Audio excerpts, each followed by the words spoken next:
it's referring to the nearly 30 million people that just in April through November of 2021 up and quit their job. So, on today's podcast, we're diving into one of the elements that is within our control as leaders and as cultures related to the Great Resignation, and that is attracting talent. And the reality is that attracting talent is an inside-out job. If we're talking about attracting talent, we need to first think about what's happening on the inside of our team and organization and then move outward. So, what can we do to help attract talent to our team? That's what we're going to be talking about today. Welcome back to The Thermostat with Jason Barger. If you're currently on a commute, a walk, or just a micro break in your day, glad you're making time to step back, to think, and to reflect on the next steps on your journey. I've never been more convinced the best leaders and team cultures in the world are the ones that make time to step back, breathe in good oxygen, and calibrate their thermostat. I hope today's conversation leaves you feeling grounded and inspired. Now let's dive into today's topic to engage our minds and hearts in order to authentically lead and create compelling cultures wherever we are in the world. Hey everybody, it's Jason and welcome back to the Thermostat Podcast. We are in Season 6 and as you know, well over 100 episodes now. We continue to keep things moving and growing and expanding. So excited and because of all of you, the listeners. So thank you for everybody who is tuned in, engaged, and a part of this journey thus far. I want this always, as I always make this commitment to you, I want this to be a place for you in your day, in your week, in your months, a place for you to step back, to think, to be filled with some positive energy, and to think about your own leadership, again, how you think about that for your own life, your work, the people around you, and then certainly the culture that you are creating with the people around you. I am more convinced of this than ever, as you hear me continue to say, especially with everything that's happening in the world today, that and over the last few years, that authentic leadership, people that are showing up authentically for the people around them, and then also groups of people, teams, organizations, companies, families, communities that are creating compelling cultures are needed more than ever. So thank you. Welcome to everybody who is a new member or a new person listening in on the podcast. Welcome, welcome, welcome. Hope you enjoy and hope you go back to listen to a lot of the great episodes that came before now. And if you are one of the OGs from the very beginning of this thing, the starting of this podcast, welcome back. So glad you continue to be with us. I'll just ask this again, as I have to do, or at least everybody keeps telling me I have to do. I just need to keep reminding people. This is the way that the algorithms work. If I want this podcast to be shared around, with as many people as possible and touch as many people's lives and make an impact that I hope it does on people, then I need to get people to help rate the podcast. So anybody that takes the time to rate the podcast 5-star on every podcast platform that you use, to leave a positive review, and to share it on social media, amplify it, to tell your colleagues about it, or the people on your team or in your life that should be a part of this. All of those ways help this podcast spread, and that's what I unfortunately have to ask of you. So thank you. If you are enjoying this, please do me that favor and share it with the people around you. We are in the midst of a 4-part series on the podcast related to the Great Resignation. So 4-part series. The first episode was to just kind of, set the foundation for everything that's happening with the Great Resignation, and then talking about the different elements. We're talking about the word RAD, the acronym RAD, which stands for retaining talent, attracting talent, and then developing talent. And so then each of the next 3 episodes after that first foundational episodes, we're focusing in on each one of those, retaining talent, attracting talent, and developing talent. Because each one of those obviously deserves their own episode, and there's so much to talk about it. And we're certainly not exhausting ourselves around all of those topics, but we're giving a few key reminders and tips with everything that's happening in the world today about those 3 elements of this, of the things that are within our control, even in the midst of a time in our life and work where much feels out of our control. So the Great Resignation is still, all the talk. And, if you don't know what the Great Resignation is referring to, then I encourage you to listen to the previous podcasts. But also, just quickly, it's referring to the nearly 30 million people that just in April through November of 2021 up and quit their job. So on today's podcast, we're diving into one of the elements that is within our control as leaders and as cultures related to the Great Resignation, and that is attracting talent.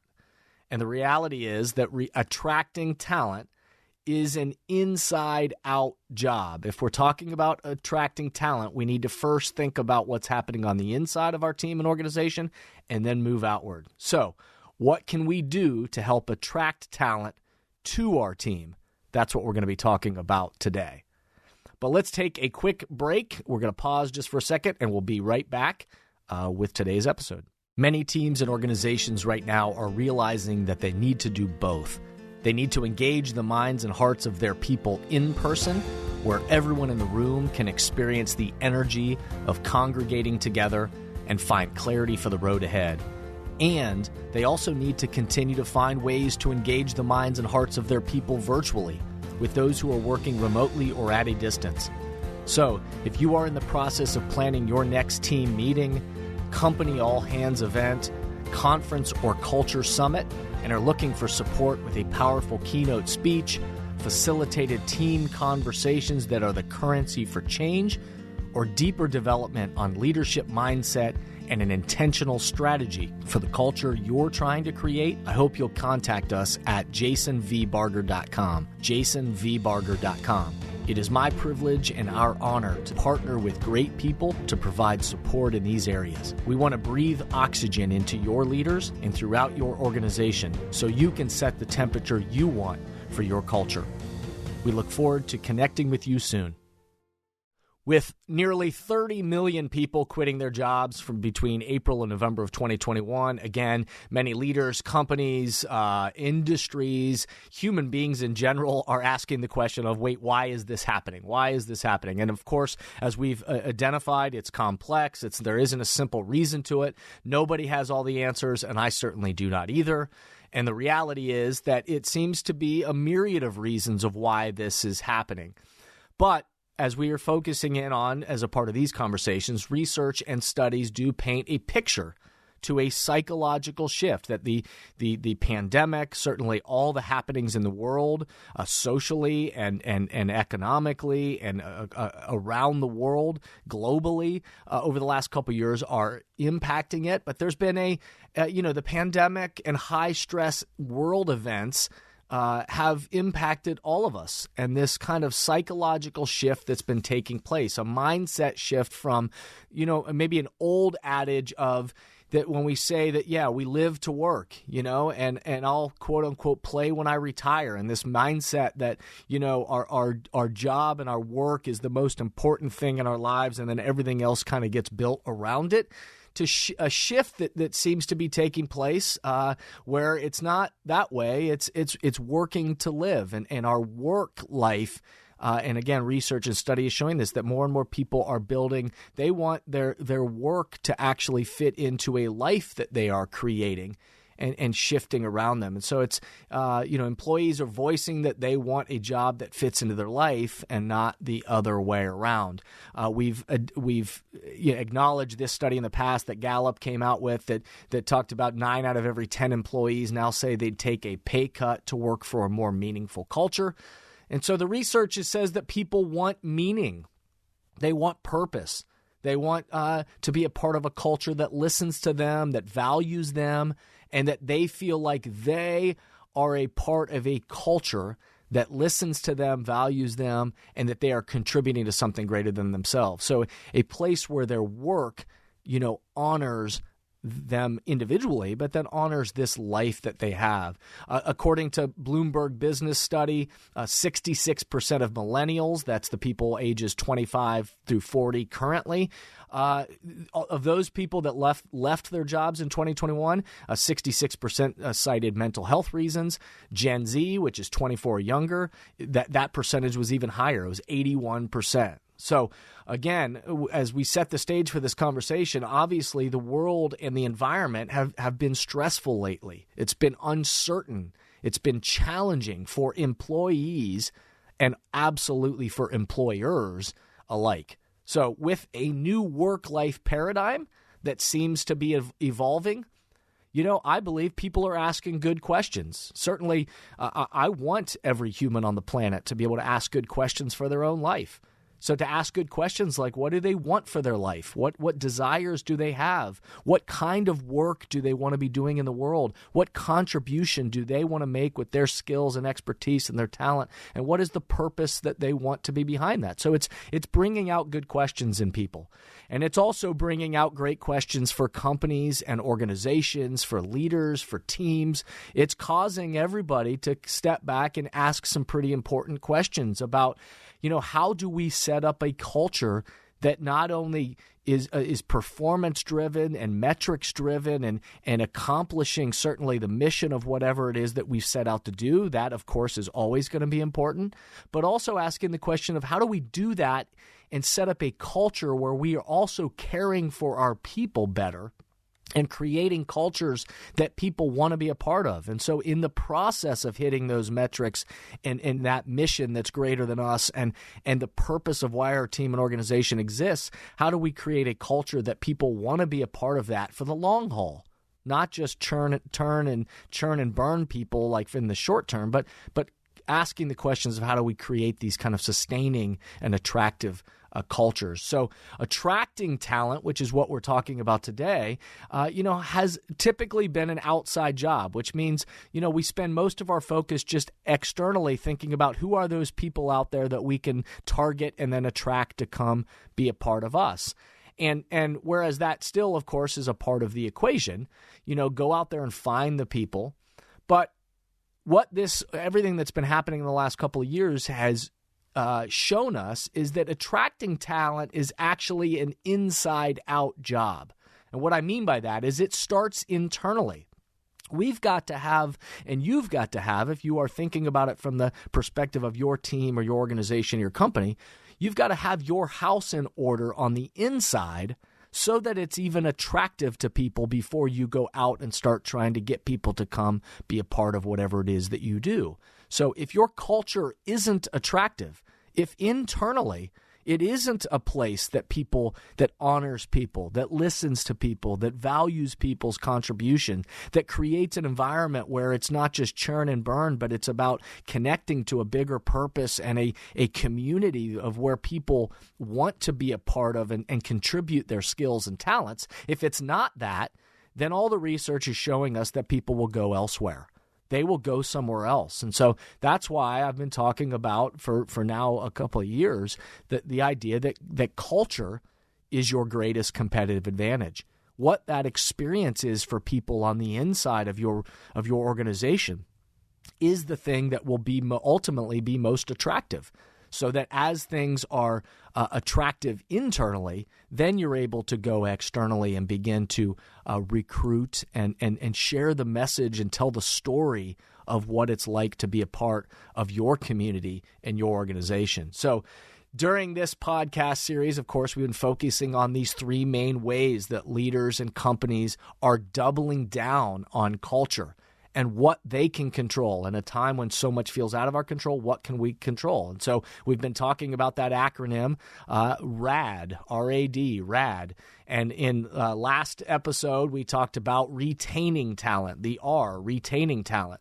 Today, we're talking about attracting talent. And on the next episode, we're going to talk about the D, developing talent.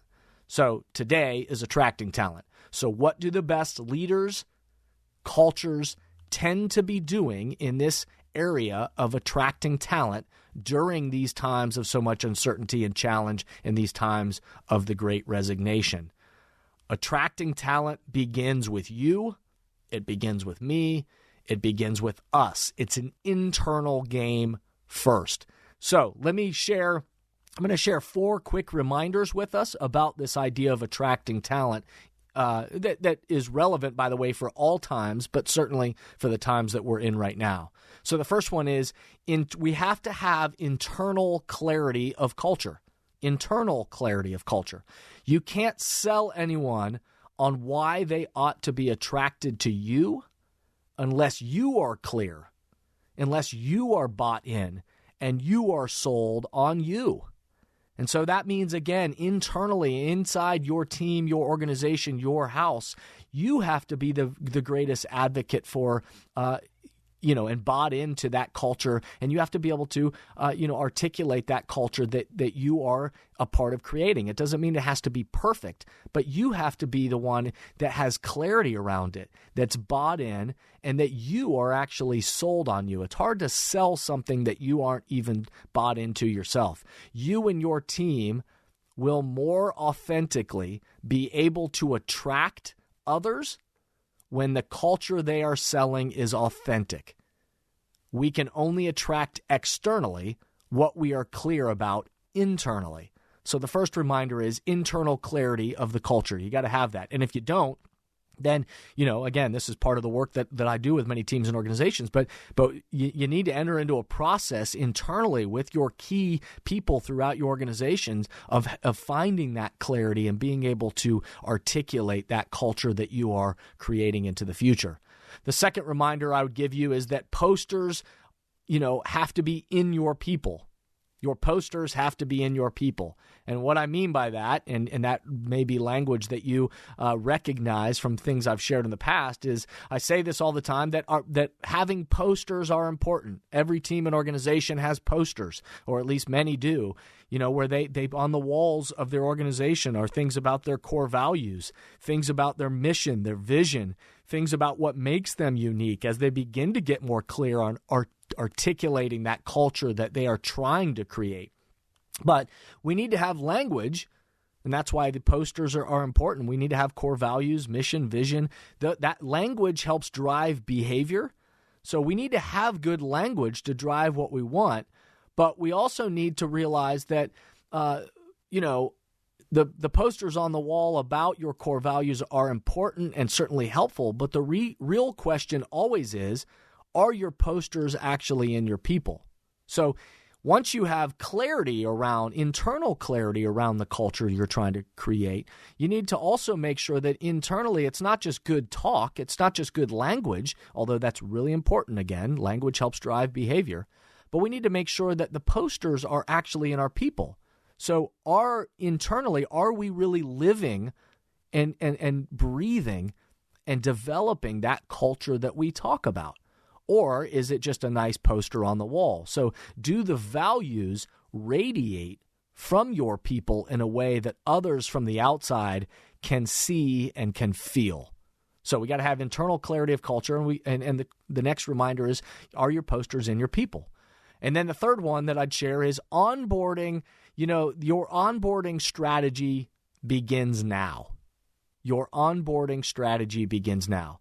Onboarding a new person into your team culture doesn't just begin on day one. It begins right now. How you are branding yourself, the message you are sharing with the world as a team or organization, again, is there clarity around that culture that you are talking about and is authentic, meaning are the posters radiating throughout your people? But the message that you're sharing with the world externally has to be in alignment with that. The narrative, the reputation about you in the world, does it match what's really happening? The people you are trying to attract will have a first impression of you, and the onboarding begins right at that moment. So it begins right now with the first impression that they might have of you, any of those people that are externally having their first impression with you internally. And so it doesn't just begin on the first day that they get there on the job and they're hired. It begins actually before that. Their first interaction with you and your team and your brand, your organization from afar. And then the onboarding strategy starts with that, but certainly carries in throughout the interviewing process, the hiring process, to make sure that it's a cultural fit on both sides. And then not only from day one and the orienting somebody into your new organization and into this new culture, but creating that onboarding, really the best places, and again, the places that I help with this kind of thing, is to help them have a strategy around what are they doing, not only day 1, but day 30, day 60, day 90, at their year anniversary and beyond. What are we doing to culturally onboard people so that they build habits and thinking, acting, and interacting in alignment with the culture that we're trying to create, so that we don't have employees that by the time they, if you're lucky to have them for 7 years, that they have learned all these habits that are counter to the culture you're actually trying to create. We need to help grow them, which we're going to talk about development a little bit more in the next podcast episode next. But that's part of the onboarding strategy. It begins right now, but it has that longer view. And the fourth reminder or tip I would share with us about these times that we're in right now and attracting talent is we have to bring a whole person mentality. A whole person mentality. The research continues to tell us that people don't just want a job and don't just want pay. Again, a job is important, and of course, pay is important. Compensation has to be equitable. Compensation has to be fair. It has to be, competitive, certainly with others. But the research is showing us that people actually, they don't, quote unquote, just want a job and don't just want a paycheck. The research and data, even when people tell you that that's all they want, that's really not the case. The research says that they want a place where they can be a part of a meaningful culture that is bigger than them, that plays to their strengths, a place where they have a voice and can contribute. They also want a place that cares about them as a whole person, not just as somebody who's talented or has a particular skill or just a job description that they contribute, and so they have to show up and just do those things each day. They want to be a part of a place that, yes, values their skill, their talent, that contribution they can make to that job description, but sees them as a whole person, not just a number or a job description or a statistic, but a whole person, a human being. The best cultures are attracting people by their ability to listen to people, to think creatively with people, and find ways to support the whole person kind of thinking. What are ways in which extra perks or compensation is valuable to that individual person? And yes, for anybody that's saying, well, wow, that seems like a lot more work. Well, in a lot of ways it is. That we as employers and as teams and organizations need to get better about identifying what are ways in which we can better embrace the whole person. And then, therefore, oh, by the way, all the metrics follow that increases their work performance, and all those metrics that traditionally is the thing that organizations have cared about the most. So, by the way, it often leads to better performance. So we need to adopt that kind of whole person mentality of really attracting people as they're coming into our organization, people that recognize and see these 4 key things: that we have internal clarity of our culture, that our posters are in our people. They're not just on the wall, but they radiate throughout our people. That our onboarding strategy begins now. It's not just about day 1, but it's a longer onboarding culturally into that organization so that you build good habits.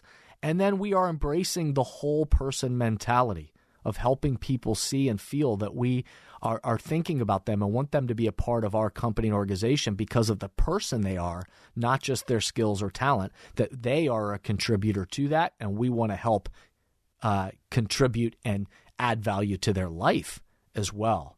So as always, I'll leave us with some questions to ponder this week. Do you have internal clarity on the culture you are trying to create? Do you have internal clarity on the culture you're trying to create, or does your team, your organization have it? Are your posters in your people, and is that culture being lived? Do your values radiate throughout your people, or is it just nice language on the wall? And how is your onboarding first impression? How's your onboarding first impression? What does that look like and feel like to other people? So, breathe in appreciation and gratitude for all that is within our control. In a time when so much feels out of our control, there is so much that is within our control. Now is a chance for all of us to positively impact those around us, on our teams, on the journey. And every time we do that, that gives energy to all of us. It breathes oxygen into us and into the people around us. And really, when we talk about calibrating our own personal thermostat, it's about practicing that emotional intelligence, our own awareness of our own feelings and thoughts, and then what is the behavioral response that we're going to put out into the world based on that. And then also, calibrating the thermostat is about seeing the feelings and thoughts and needs of somebody else on the team or across the organization. And then, again, calibrating our own response and our own behaviors, our actions to develop that relationship. We are the thermostats. Our own internal temperature sets a temperature externally for others based on our own awareness, our own response, and our own behaviors. So, I hope you'll keep tuning in. We've got a great season continuing ahead of us to support that vision and your own mindset on being an authentic leader and creating compelling cultures moving forward. The next episode on this series, we'll take a deeper dive into that D in the acronym RAD, developing talent. And we'll talk about how it needs to be intentional and authentic, but how we then, once we've retained the people that we have already in our organization, and then attracting those from outside.